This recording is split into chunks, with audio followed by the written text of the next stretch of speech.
नमस्कार मित्रांनो, प्रवीण टेकर ह्या यूट्यूब चॅनलमध्ये आपले खूप खूप स्वागत. मित्रांनो, कशात मजेत ना असायलाच पाहिजे. मित्रांनो, तुम्ही विषय पाहिला असेल, संपूर्णतः महाराष्ट्रामध्ये सुरक्षा रक्षकसाठी उमेदवार येण्याकरता जे सुरक्षा रक्षक म्हणून ते उमेदवारांची आस लागली होती, ते आता पूर्णतः होते असे दिसून येते. त्याच विषयी जी भरती प्रक्रिया आहे त्याच विषयी आपण चर्चा करणार आहोत या व्हिडिओच्या माध्यमातून. जर व्हिडिओ आणि चॅनल जर प्रथम पाहत असाल तर चॅनल सबस्क्राईब करायला विसरू नका. लागलीच बेल आयकॉन बटन जी घंटा आहे त्याला प्रेस करा आणि तिथे ऑल करा. आणि हो, आपल्या व्हिडिओमध्ये आपण लाईक करता तिथे हाईप पण येतं, त्याला हाईप पण करत चला तर जाऊया आपल्या या विषयाकडे. विषय आपला जो आहे तो सर्वांच्या आवडीचा विषय. तर सध्या भरती प्रक्रिया ही कुठे चालू आहे? भरती प्रक्रिया चालू आहे नागपूर जिल्हा सुरक्षा रक्षक मंडळाने जी नोटीस काढली ती 21 एप्रिलमध्येच हे नोटीस आली होती. आणि आपल्याला याची संपूर्णतः माहिती आपल्याला भेटली. आता बऱ्याच तुम्ही व्हॉट्सअपला पाहिलं असेल, काही व्हिडिओसुद्धा आले असतील की ते भरती प्रक्रियेचं कशा पद्धतीनं आहे, काय आहे त्याची माहितीसुद्धा दिली असेल. तर आपण ह्याच्यामध्ये वेगळं काय सांगणार आहोत. वेगळं आपल्याकडे नेहमीच असतं, अधिकची माहिती आपल्याकडे नेहमीच असते. त्या पद्धतीनं आपण हे मित्रांनो जे नागपूर जिल्हा सुरक्षा रक्षक मंडळांतर्गत हे जी काही भरती प्रक्रिया आहे याचा आता हे समजून घेणं फार जरुरी आहे. आता इथं समुचित पूल म्हटलेलं आहे. समुचित पूल म्हणजे काय?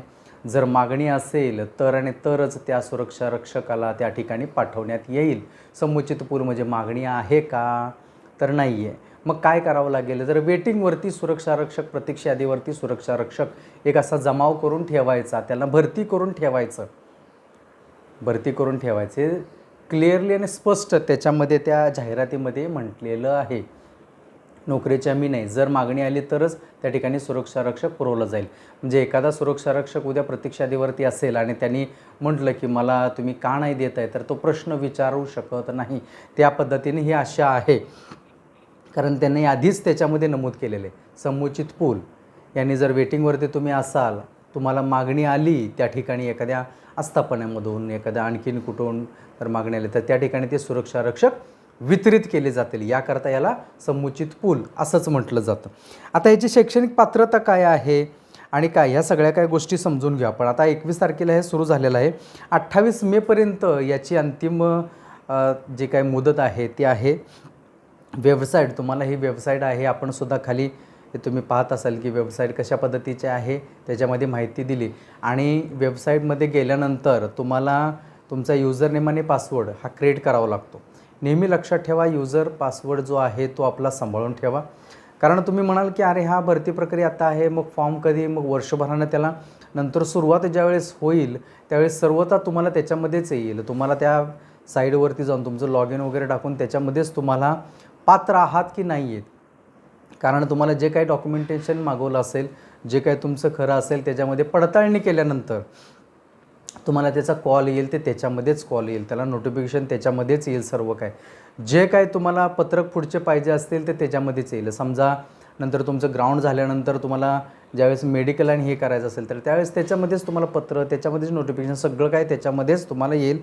त्यामुळे ते जे युजरनेम आणि पासवर्ड आहे ते सांभाळून ठेवायचा. चला आपण जाऊया पुढे. आता ह्याच्यामध्ये पात्रता काय आहेत बाबा? पात्रता आपल्याला सर्वांना माहिती असेल. त्याच्या आधी वयोमर्यादा जी आहे ते 18 ते 35 वयोवर. आणि याच्यामध्ये कोणतेही जे काही आरक्षण अशा पद्धतीचं ठेवलेलं नाही आहे. सर्वांना एक समानच आहे. त्यामध्ये 35 वयोगटच असेल, कोणताही कॅटेगरीमध्ये असेल जर त्याचा तेच आहे. OBC आरक्षण वगैरे असं काही याच्यामध्ये आरक्षण नाही आहे. शैक्षणिक पात्रता जे आहे ते 12वी पास पाहिजे. आणि डोमेसाईल सर्टिफिकेट हे कंपल्सरी आहे. डोमेसाईल जे आपला रहिवासी दाखला जो आहे त्याला आपण डोमेसाईल सर्टिफिकेट म्हणतो, हे कंपल्सरी आहे. हे असणं फार जरुरीचं आहे. आता शारीरिक जी म्हणजे पात्रता जी आहे त्या काय पाहिजे बाबा? 167 म्हणजे 165 सेंटीमीटर त्याची उंची पाहिजे. 165 सेंटीमीटर उंची ही पुरुषांची पाहिजे. 158 सेंटीमीटर ही महिलांची पाहिजे. पुरुषांचं वजन जे आहे ते 50 किलो पाहिजे, महिलांचं वजन आहे ते 45 किलो पाहिजे. अशा पद्धतीचं आहे. पुरुषांना जे छाती आहे ते 79 ते 84 अशा पद्धतीची त्याच्यामध्ये आहे. मग मैदानी काय आहे? मैदानी बाबा पुरुषांसाठी आहे 1600 मीटर धावणे आहे, 100 मीटर धावणे आहे आणि गोळाफेक आहे.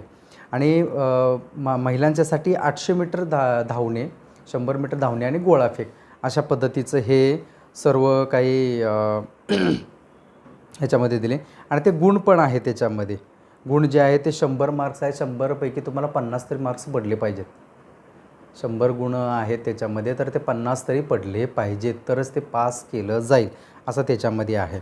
आता हे गोळा वगैरे सर्वसाधारणपणे 7.5 किलोचा आसपासमध्ये असतो, 5 ते 7 किलोच्या आसपासमध्ये असतो.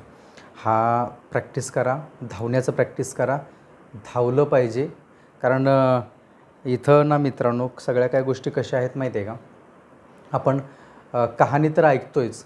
कारण रोज सकाळी उठून एक ज्या जंगलामध्ये हरिण आहे ते म्हणते की आज मला धावलं पाहिजे, नाही धावलं तर मी शिकार बनणार आणि मला धावावंच लागेल. आणि त्याच जो सूर्य आहे तो त्याच दिवशी हुकवलेला असतो. आणि जिथे वाघ सिंह आहे तो सुद्धा म्हणतो की आज मला त्या हरणीपेक्षा जास्त धावलं पाहिजे आणि माझी पकडली पाहिजे, मला ते शिकार केली पाहिजे, अन्यथा मी उपाशी राहणार. त्यामुळे धावणं हा फार जरुरीचं आहे मित्रांनो. ते तुम्ही कशा पद्धतीने धावताय, जिद्द जी आहे ते ठेवली तर नक्कीच यश हे आपल्याला मिळतं आहे. जिद्दीनं आपण चालायचं. आपण माइंड थिंकिंग चांगल्या पद्धतीने चालला तर तुम्ही चांगलंच त्याच्यामध्ये यश मिळवायला. चांगले आपले मुलं आहेत. आता याच्यामध्ये बोनस काय आहे, बोनस ह्या सगळ्या काही गोष्टी कोणाला माहिती नाहीत. बोनस कशा पद्धतीचा आहे तर तुम्ही MSCIT जर केला असेल तर तुम्हाला 4 गुण अतिरिक्त आहेत. 4 गुण अतिरिक्त आहेत. तर तुम्ही NCC केली असेल, ABC कॅटेगरीमध्ये आहेत, त्यालासुद्धा तुम्हाला गुण आहेत. त्याच्यामध्ये मतलब 4 गुण 6 गुण जसं कॅटेगरीज आहेत ABC च्या पद्धतीनं आहे त्याच्यामध्ये तुम्हाला दिले जाईल. आता अर्ज भरताना तुम्हाला जे आहे ते 100 रुपये भरावे लागतील प्लस जे काही GST असेल त्याच्यामध्ये. आणि जे मागासवर्गीय प्रवर्ग असतो त्यांना 75 रुपये आणि GST अशा पद्धतीनं आहे त्याच्यात. आणि म्हणून ज्या उमेदवाराने याच्या आधी पहिला जर अर्ज केला असेल किंवा पहिलं जे बरेचसेच आपले सुरक्षा रक्षक महाराष्ट्रातले म्हणत होते की साहेब आम्ही ते ऑनलाईन फॉर्म भरलेले आहेत, आम्ही ऑनलाईन फॉर्म भरलेले आहेत, आता त्यांनी नवीन हे फॉर्म भरावे लागेल. ज्यामुळे नागपूर, वर्धा याच्यामध्ये कोणते कोणते आहेत जिल्हे माहिती आहे का मित्रांनो, यामध्ये आहेत तुम्हाला नागपूर, वर्धा, गोंदिया आणि भंडारा या जिल्ह्याकरता आहेत. तर या जिल्ह्यामधले जे सुरक्षा रक्षक आहेत, नागपूरमधले आहेत, वर्धामधले आहेत, गोंदियामधले आहेत, भंडारा या जिल्ह्यामधले सुरक्षा रक्षक याच्यामध्ये भाग घेऊ शकतात. तुम्ही म्हणत असाल की महाराष्ट्रातले इतर जिल्ह्यातले सुरक्षा रक्षक ते सुद्धा घेऊ शकतात. परंतु इतर जिल्हा सुरक्षा रक्षक मंडळामध्ये जर मागणी असेल, असं समुचित पूल जर बनवायचं असेल तर त्या ठिकाणी नक्कीच ते जी काही सुरक्षा रक्षक मंडळ आहे ते बनवेल आणि नव्याने भरतीसुद्धा करू शकतात. ज्या ठिकाणी प्रतीक्षा म्हणजे मागणी जर असेल, मागणी असेल तर प्रतीक्षा यादीवरती सुरक्षा रक्षक त्या ठिकाणी पाठवतील. आता मुंबईमध्ये परिस्थिती आहे की मित्रांनो, मुंबईमध्ये सध्या सुरक्षा रक्षक प्रतीक्षा यादीवरतीच नाही आहेत. त्यामुळे मुंबईमध्ये केव्हाही जे काही भरती आहे ते भरती होऊ शकते. तुम्ही म्हणाल हे मुद्दा सोडून मध्ये मुंबईचा मुद्दा इकडचा मुद्दा कुठला आणला, तर ते असंच तुम्हाला सांगायचं होतं की सुरक्षा रक्षक इतर जिल्ह्यामधले त्यामध्ये जाऊ शकतात का, तर फॉर्म भरू शकतात का, भरू शकतात. परंतु तुम्हाला तिथे जावं लागेल, तिथे काम करावं लागेल. आणि परत मग आपण म्हणता साहेब ते बदली होणार का, आमची अशी होणार का, तसं होणार का. तर सध्या जे कायद्याच्या अनुषंगाने सगळं काय चालू आहे तर त्यामध्ये नाही आहे तशी तरतूद की बाबा हे असं असं करावं किंवा भविष्यामध्ये आपल्याला माहीत नाही आहे की पुढे शासन कशा पद्धतीने निर्णय घेऊन काय करेल. पण तुर्तास तर जे काही टेक्निकल बाबी असतात, आपण फक्त बोलायचं म्हणून बोललं जातो काय त्याला माझी बदली इकडून तिकडून, पण रजिस्ट्रेशन नंबर, तुमचं जी काही नोंद केली जाते, जे हाताचे ठसे घेतले जातात, तुमचा जे काय बायोडाटा सगळा काय जे असतो, सुरक्षा यंत्रणेशी निगडीत हे सगळ्या काय गोष्टी आहेत, बाबी आहेत. याच्यामध्ये बोलून असं चालत नाही आहे. तर ते सगळ्या काय बाबी ह्या पडताळणी करूनच होतात. म्हणून शासन ज्या पुढे येईल त्यावेळेस ते निर्णय नक्कीच घेईल. आणि म्हणून मित्रांनो या जे काही फॉर्म भरायचं आहे ते सुरक्षा रक्षक इतर जिल्ह्यामधले पण भरू शकतात, परंतु त्यांनी थोडंसं थांबावं. आता मुंबईमध्ये नक्कीच हे निघेल. आता ही भरती प्रक्रिया जी आहे ते मित्रांनो 27 मार्च 2025 जो GR आहे त्याच्यानुसार ही भरती प्रक्रिया जी आहे ती चालू केलेली आहे. आता काही लोक म्हणत होते की ह्याच्यामध्ये साहेब काय बदल होणार होता का. हां, शासन ह्याच्यामध्ये बदल करण्याच्या विचाराधीन आहे, तर ते काय बदल करणार आहेत किंवा नाही ते आपल्याला अजूनपर्यंत काय मिळतं. पण त्यांना जर वाटत असेल की बदल करायला पाहिजे तर ते नक्कीच येत्या काळामध्ये बदल करतील. परंतु नागपूर जिल्हा सुरक्षा रक्षक मंडळाला आता आवश्यकता असेल म्हणून त्यांनी तातडीनं हे जे काही भरती प्रक्रिया आहे ती भरती प्रक्रिया राबवण्याकरता त्यांनी हे जाहिरात जी आहे ती जाहिरात केली. समुचित पूल बनवण्याकरता 350 लोक त्या ठिकाणी आवश्यकता आहे आणि हजारोच्या संख्येनं त्या ठिकाणी उमेदवार असतील, तर जास्त करून हे नागपूर, वर्धा, भंडारा, जे जालना जे सुरक्षारक्षक आहेत तर त्यांनीच जास्त करून तिथे जे काही आहेत अर्ज करावेत आणि त्यांना वयोमर्यादा जी आहे ती त्या पद्धतीने आहे. त्या वयोमर्यादेतले आणि जे काही पात्र उमेदवार असतील त्यांनी चांगल्या पद्धतीने जर तुम्हाला योग्यरित्या जर मार्गदर्शन तुम्हाला भेटलं तर याच्यामध्ये आणि सायबर कॅफेमध्ये जाऊन हा काही जो काही तुम्ही फॉर्म भरणार ते सायबर कॅफेमध्ये जाऊन भरा. आवर्जून त्या ठिकाणी पुन्हा एक वेळ सांगतो की तुमचा युजर नेम म्हणजे तुमचा मेल आय डीचा असतो, हे लक्षात ठेवा. तुम्हाला मेल आय डी टाकल्याशिवाय तुम्हाला पुढच्या गोष्टी होत नाहीत. पासवर्ड जर असेल तर पासवर्ड सेव्ह करून ठेवा. तुम्ही कोणता युजर नेम देता ती तुमची कोणती मेल आय डी आहे हे फार इम्पॉर्टंट आहे. तुमचा जो कॉन्टॅक्ट नंबर, संपर्क क्रमांक आहे तो संपर्क क्रमांक व्यवस्थित आहे का, आपण डॉक्युमेंटेशन करताना व्यवस्थित डॉक्युमेंटेशन करतो आहे का, अपलोडेशन करताना त्याला किती साईज पाहिजे ती साईज कमी करायची. तुम्ही सायबर कॅफेमध्ये गेला तर त्यांना माहिती असतं की कशा पद्धतीनं जे गव्हर्मेंटचे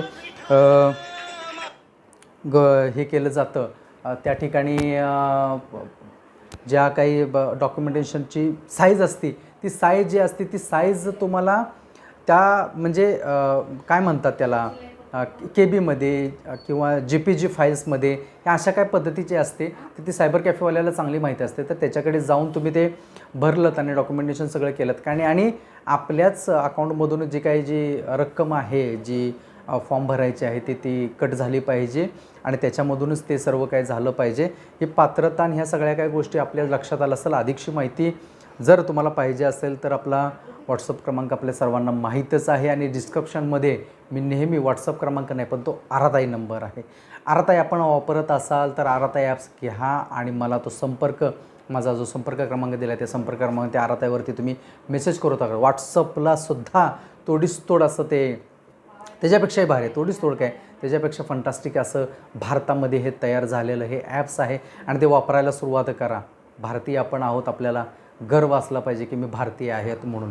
चला तर मित्रांनो, तुम्हाला ह्या सगळ्या काही गोष्टी समजल्या असतील. या सर्व ज्या काही बाबी थोडक्यात आपल्या सर्वांना ठेवलेल्या आहेत. आपल्या सर्व सुरक्षा रक्षक, आता जे सुरक्षा रक्षक असतील त्यांचेच नातेवाईक किंवा इतर कोणी असतील त्यांना पहिलं प्राधान्य मिळतं का, तर असं काहीसुद्धा नाही आहे.